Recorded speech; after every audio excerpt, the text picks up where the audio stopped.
Now, France's central bank says the country's economy shrunk by 6% in the first 3 months of 2020. That's the worst slump since 1945. This estimation from the Bank of France would mean the French economy is now in recession. For more, I'm joined by our business editor, Stephen Carroll. Stephen, are these figures a surprise given how serious we've been told the economic consequences would be?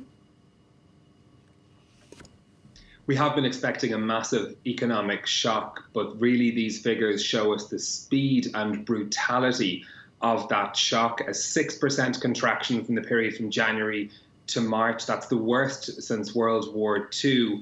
And remember that France was only under lockdown for the last just over 2 weeks of that 3-month period. So it is a brutal shock to the economy. The Bank of France saying that for every 2 weeks of confinement, the country will lose 1.5 points off the size of its economy. So showing that the longer this goes on, the worse the damage will be. The French economy lost around 1/3 of its activity in those last 2 weeks of March. The worst affected sectors, hotels and restaurants, which of course have largely been forced to shut down. But in the manufacturing sector, the automotive business and machine making industries as well, also hard hit.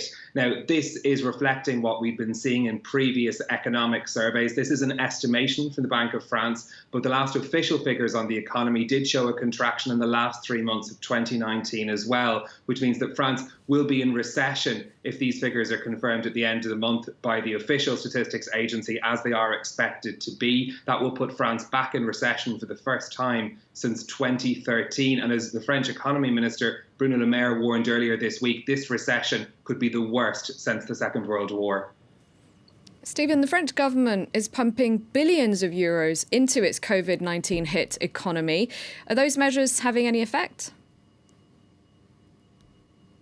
It's too soon to tell in many cases. Around 45 billion euros has been put behind this scheme so far, doing things like deferring tax payments for businesses, guaranteeing cheap loans for companies that don't have any money coming in, and a major measure that's expanded an unemployment scheme for workers who've been furloughed or temporarily laid off as their employers have had to reduce their activity. The French government says 5.8 million French workers are now on that scheme. That's 1 in 4 of private sector employers, private sector employees. Now, the French Labour Minister says this measure will help to protect those jobs. The idea behind it is that when those companies reopen, they will simply be able to reactivate the workers who've been furloughed rather than having to go out and recruit new workers. That will allow the economy to pick up faster. It also says, Muriel Pénicaud also saying that the French use of this scheme has been the biggest use of this scheme among the various countries around Europe and the world that have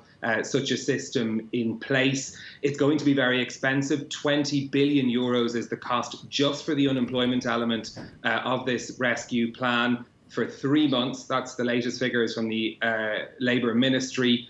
But this will present a huge bill for the French government when the economy eventually does pick up. The French Central Bank governor saying this morning, though, this really isn't the time to be counting things like that, as the priority is to protect jobs and do as much as possible to protect the economy during this crisis. All right, thank you very much, Stephen. Stephen Carroll there.